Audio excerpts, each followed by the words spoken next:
Okay, welcome to the Perth Property Pod. Welcome to Joe Mucci Thank you, Alan. and Alan Bourke here. We're going to go to episode number 4. In episode 4, we're going to discuss the 3 Ps of real estate. Yes, the 3 Ps. What are they, Joe? Presentation, price, and our favourite, promotion. That is it. Okay, so today's episode, we're going to go through, as a process, the presentation of a property, the promotion of a property, the pricing of a property, and we'll then talk about off-market and on-market. And the next episode, number 5, is that of selling a property using offer and acceptances, negotiating, etc. But today we're getting the property ready for sale. So presentation, what's important, Joe, in presenting a property? Like, I think it takes us back to the old belief of, first impressions matters the most. And that's just not outside of a home. Obviously, as somebody pulls up with their vehicle to an inspection or a home open, having the front gardens and the front facade of a home present well, from whether it be gutters being painted and gardens being trimmed back and lawns being nice and green and in order, to also when they step foot into the property that everything is in place that presents like a, if we can, lived-in home.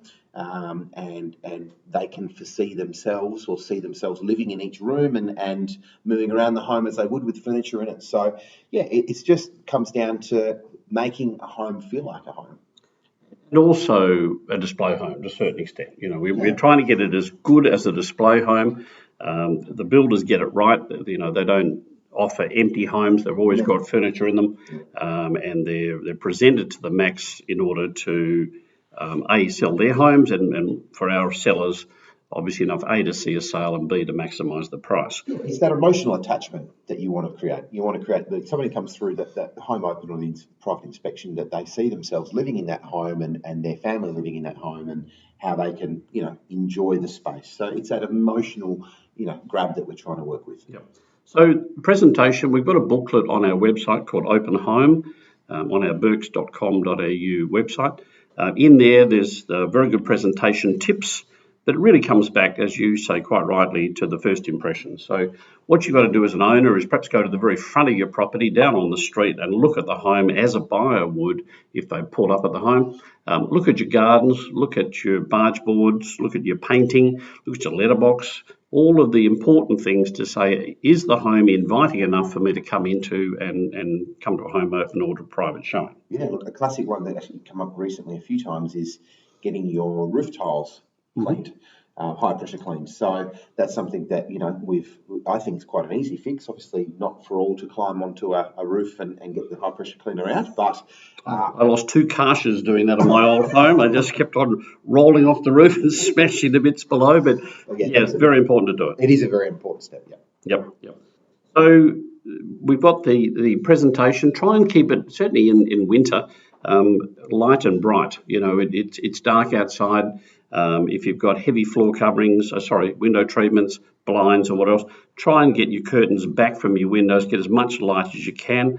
Look at the glass, let's clean the glass, especially if you've got a lovely view or an outlook. Of course, with a lot of rain and whatever else, a lot of people's glass is dirty. Let's get in there and give the glass a good clean. Beyond that, repairing, if you've got people coming in and you've got a squeaky door or you've got a latch that always sticks, or a gate that squeaks, let's get some oil out, let's get these things fixed so it's a seamless transition as buyers come through your home, rather than identifying problems, because in my mind, the buyer gets about 3 strikes and you're out. If you see 3 things that are wrong with a home, you go, maybe I'll move on. I'll see if I can get myself another one. Yeah, it also creates a hurdle, I think, in the buyer's mind that why shouldn't I pay so much, or why shouldn't I pay a certain number? If they can see less barriers to them living there and having to spend money, then that sort of puts them in a better position to think, well, you know what, we really need to be living here, or we really need to make a good offer first up. So, look, I think it even comes down to some other smaller things like smell. Candles. Dogs, Yep. smoking, Yep, things all like those that. things, cats, Yes. and even ambience. So music sometimes is a very good touch, particularly when you've got a large home that may echo.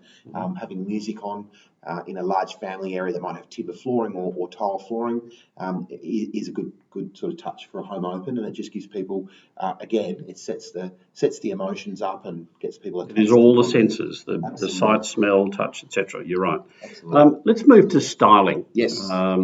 If you've got a vacant home, or indeed, if you've got a tenant that's just moved out or whatever else, styling is becoming the new norm, isn't it? It definitely is. I think, it comes back to how can I, as a buyer, see myself living in this home? And when you're walking around a large, even if it's a large entertaining area or family area, living area, you might feel a bit displaced when you just walk straight through the guts of a lounge room, because you think, well, where am I going to put the couch? Where am I going to put my coffee table? Where am I going to put my armchair? And you feel a bit lost. With furniture, you can actually sit down and enjoy the room, and again, get emotionally attached to that space. So The funny part about it is, you put furniture in a room, it actually appears bigger. it does. I think it's integral to selling vacant homes. Yes. Absolutely.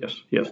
And there's really two ways to style. One, if you're going to buy some new furniture, why not buy it and put it in the new home, and then transpose that or transport that to the next home. And you can head down to companies like Furniture Amart and whatever else, and buy a house load of furniture at a reasonable price. But you obviously end up with the furniture. But most people go to a stylist. Yes. And we've used a number over the years. Normal prices, Joe, what are they working at? Yeah, you probably start off, depending obviously on the size of the home, but from a 2 to 3 bedroom home, somewhere in the $2,500 up to, for a larger family home, depending on how far you push that styling, whether there's paintings being hung, artwork being hung, and fixtures and things going into bathrooms and laundries, to somewhere around the $5,500 for a larger 4x2, 4x3 home.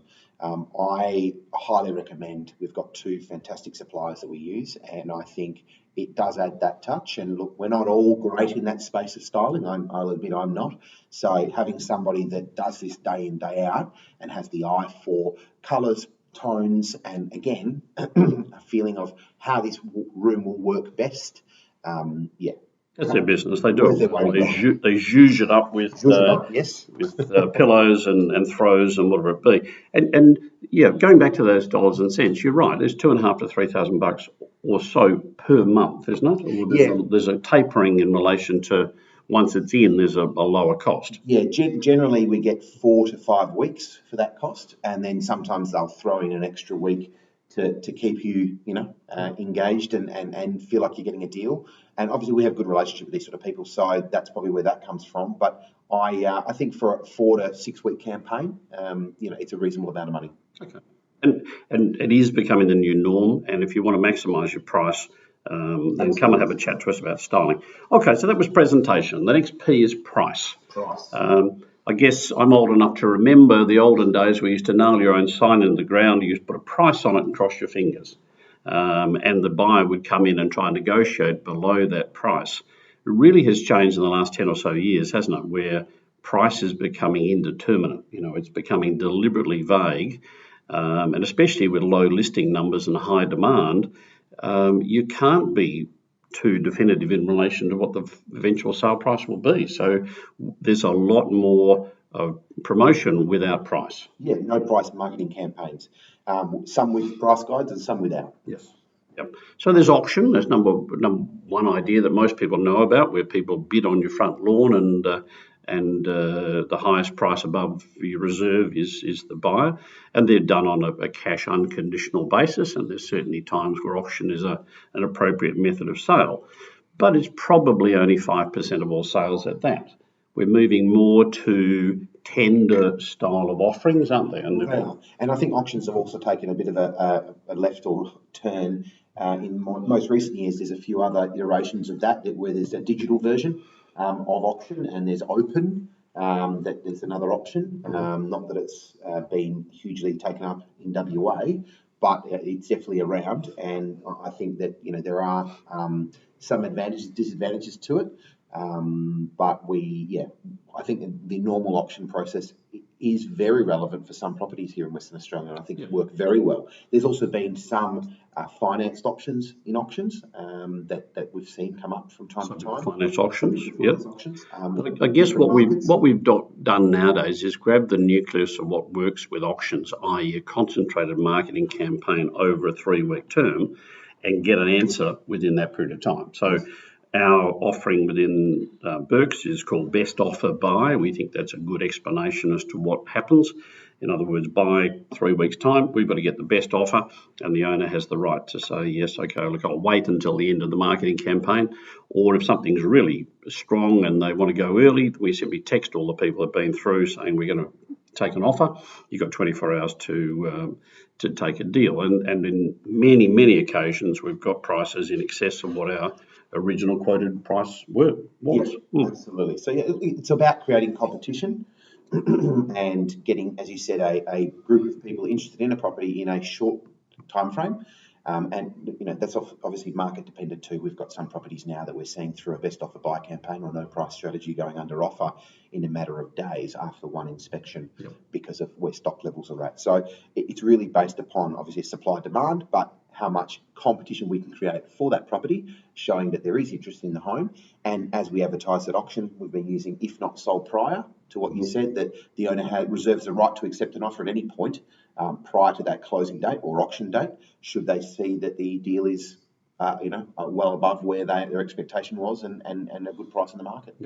But if you wanted to, if you didn't for some reason want to go down the best offer campaign, you can go, the various options nowadays are certainly still a fixed price if you want to go that way, a from price. In other words, you might say from 999 and try and get an expectation into the early millions.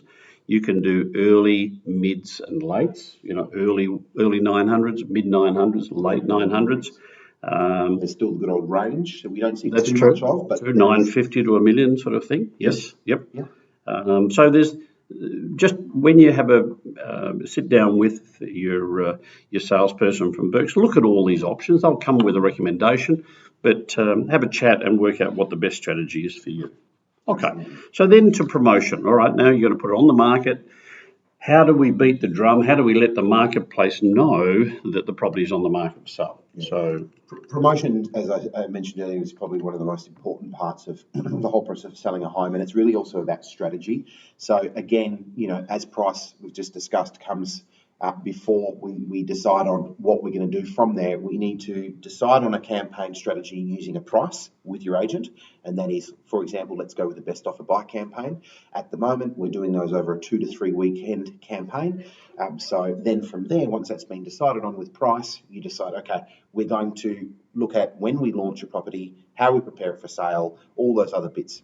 So there's obviously a lot that goes into that. So getting the property ready for sale with presentation, deciding on the price, then, okay, we start to photograph the property, we look at doing a floor plan, we get a video done to the property, and all the other things that come with that. Yeah, I think a good understanding of how promotion works is concentric circles radiating out from the property. So you have the property, you have a signboard at the front of it, which we well and truly recommend. You let the neighbours know. You might let 50, 100 neighbours or so know around the area that's for sale, and then you move a little bit further out from there. You go through letterbox drops, social media. So there's a social media strategy for all those people in the area. Yes. And then, of course, the portals come in, and the portals go nationally, internationally. The whole world knows about it. And it's surprising. Some people say, do I need to advertise overseas with a different portal over there? No, realestate.com and Domain and others are a sensible vehicle. The people know that these are the portals, that if you want to buy a property in WA, then you go to that portal and sign up. That's right. Yep. And also there's other things like local databases that we use, obviously the agent's database, letting the street know the property's on the market. There's a lot of different other avenues, but promotion is one of the most important. We sometimes look at how can we sell a property off market, So there are some options there, and We'll discuss that one in a sec. I agree that off-market is really important. But just going back to perhaps photography nowadays, in the olden days, you used to grab out your own, the office used to have their office camera, and you used to take the office camera. Nowadays, of course, it all goes to a professional photographer, but it's not just the property, it's the timing, it's, daylight shoots or twilight shoots. Especially, if there's a view at night, then, there's a night view of the city or something like that. It's quite amazing. But also video. Video's moved the goalpost a lot, hasn't it? It has, yes. Yeah, look, video, we've used video for some time, and we think, again, it's a way to get a buyer emotionally attached or more emotionally attached to a property, because you're able to showcase a little bit more, show how spaces move rather than a stagnant picture of just obviously a living area or a kitchen. And it does engage better. And as you mentioned before regarding social media, there's ways of promoting that via LinkedIn, Twitter, Facebook, Instagram, and the likes. So engagement is a fabulous word, and what you want to do as a seller, you want the buyer to stay on your particular site longer in order to make a decision on your property rather than flick off to another. And video is certainly a great way to engage, and most people sit watching a video for 30 seconds to a minute, and get more emotionally involved in the property, and that's why video is such an important thing. Aerial photography nowadays? Look, again, brilliant. You're not only selling a house, you're selling the amenity in its vicinity, walking distance. So I was going to mention with photography, photos of lifestyle options in the area, I think is another important part. And that's what aerial photography is good at. It shows that it's a crossroad from the park or the river or close to a shopping strip or something like that. Also with development sites, getting an idea of exactly what's surrounding the property, aerial photography is a great option. Yeah. Obviously enough, we as agents have got to get all the necessary paperwork ready, the offer and acceptances, copies of titles, encumbrances and whatever else. But let's move now to the off market. How do we sell things off market? Yeah, it's again a strategy that's really come into play probably more so in the last 4 to 5 years as buyers have moved more to inquiring first through all the digital platforms and being able to source information like sales evidence and other properties on the market at their fingertips. So using an off-market strategy, we really have the opportunity to present a property to buyers that we may have already met through other properties we've sold and campaigns we've run in the last, let's say, 4 to 6 weeks. We obviously accumulate all their details, we identify what they're looking for, and then we say to them, look, once we list something in the area, we will, or in the area that you're looking, we will notify you via email, text, or phone call to say that there's an opportunity to view a property prior to it going to market, in most cases, not all the time. And that way you have an exclusive opportunity to consider this property. It has some real advantages to the owners in the fact that rather than blow all the marketing up front, and that could be $2,500, $3,000, $500 for some floor plans and some photos and test the market to the database has seen a lot of our owners save a lot of money. It is. And I think also it does have a perceived advantage from a buyer's perspective, and I know, looking myself, that it does, that I've got an opportunity to see this property before the larger general market does, and I think that gives the agent leverage to achieve a better price. Yep. You can then say to the buyer, look, there's only 15 people that have been through this home open tonight. Before we go to market and we get another 35 over the weekend, you've got an opportunity to make an offer, and we can leverage that to get a better price or better outcome for our sellers. So that when we open the property, let's say hypothetically on the Saturday for the first time, there are actually people coming back for re-inspections who might have seen it on Wednesday night. Or you may already have an offer that the seller says, look, we're happy with that number, or you take it to your Saturday, you don't get any offers from the Saturday, and you're accepted on a Sunday. Yep. So talk to your agent with off-market, what sort of numbers they have in their database, and how quickly could they invite 2,000-3,000 people to a home open on a Wednesday. Okay.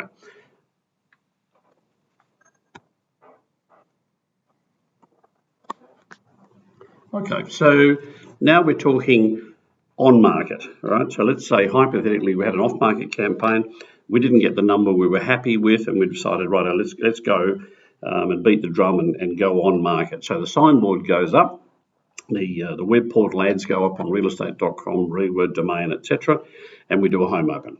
All right. In my day, in the olden days, you used to open for 2 hours. I do remember that. That's right. and we get the same number through in half an hour as we used to do in 2 hours in the olden days. Look, most home opens now are 20 minutes to 30 minutes, and you know, I think that is sufficient. The way people can fit in, you know, home opens. Not turn itself back on. Why is it doing that? Sorry.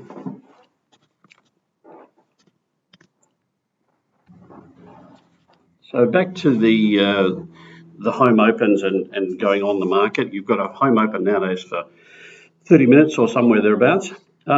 What's the advantage of having a shorter home open rather than a longer one?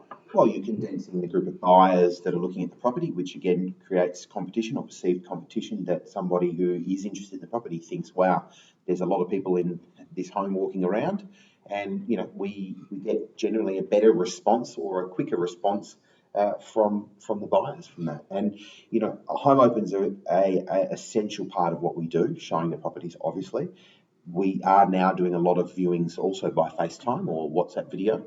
And there is options there that people want to look at properties without, we say, sight unseen is the terminology used, but it's really important to have your home ready for inspection. Again, as we said about presenting and having smells and music and things looking the part, it's important to allocate enough time, and sometimes having, for example, a home open on a Saturday and then allowing a time slot on a Sunday if there's any second inspections for people to come back before making an offer, obviously making one of the largest decisions they'll ever make in their lives, and spending you know, a considerable amount of hundreds of thousands of millions of dollars. It's important to allow people that second inspection.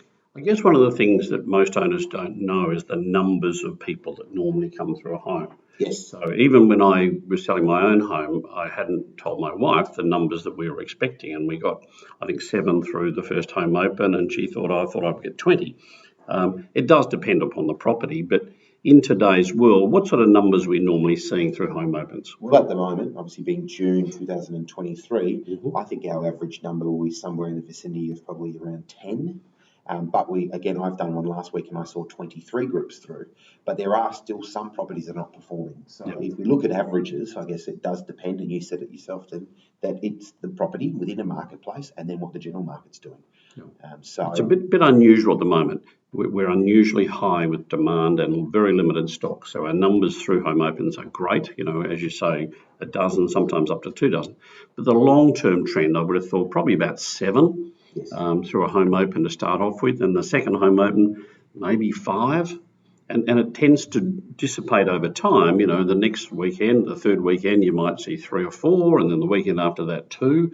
So the first couple of weeks of campaign are absolutely vital that you get the right sort of traction, the right sort of offers in the early days, because you end up with a drip feed of number of people coming through after that time. And that's a very good point, Alan, that we'll talk about in offers, but sometimes we need to realise that after one home open, you would have seen the buyer that's going to purchase your property come through, because they're the most active, they're on realestate.com, they're on Domain app, they're looking at properties in the area and they're ready to make an offer. So generally after the first on-market home open, you've got your buyer that's going to buy that property already looking at the home, and they've been through and they're considering making an offer, or have already made one within a 48-hour period after that home open.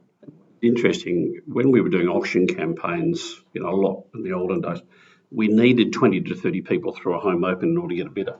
And nowadays we're seeing 20, 30 people in a week and a half. Yes. So we don't need to run a full weekend campaign. You know, we quite often will do it in 10 days. Absolutely. Yep, and we'll get the buyer straight away. The other one is second viewings. More often than not, a person will want to come back for a second look. Is that right? Yeah, and that's what I mentioned. You know, I think it's important to allow for a time slot very close to the first home open, whether it be the first home opens on a Saturday, and we know that we've got an hour window on a Sunday, that we've got any second inspections at, let's say, 2 o'clock in the afternoon. Once we've had time to follow everyone up after that first home open, set some second inspections, get them through and get an offer. Yeah. So invariably, you know, the litmus test for us, and also the canary in the mine shaft, is a lot of the number of people back for second looks. If there's second viewers all over the place, then it won't be long before we get an offer. Yeah. Yeah. And That has always been, I think, a rule of thumb for us. For us right now in the market, and just going back to the property that I sold last weekend with 23 groups through, I had 3 offers after the first time open, and 2 buyers wanted to view on Sunday when the property was already sold. Yeah, right. So there is sometimes that kind of traction in the market that you're not seeing that second inspection because we're getting offers within a 24-hour period. So quickly. Yeah, Yeah. absolutely. So let's talk timeframes. An owner says, okay, fine, I need to get my money by a certain date. Let's just give people an understanding as to, okay, let's get an offer on the property, and that could be a week, it could be a month, all right, whatever the timeline is to get an offer. What do they expect after that, Joe, for timing?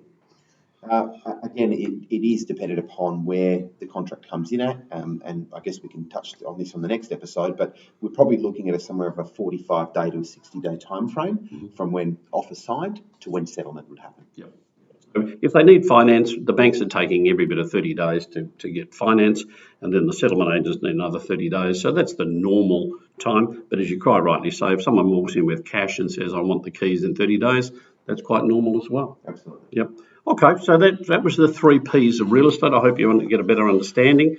Our next episode 5, is all about negotiating, using an offer and acceptance, and we'll give you some more knowledge in the next episode. So from Alan and from Joe, Thank you. and we'll see you on the next episode.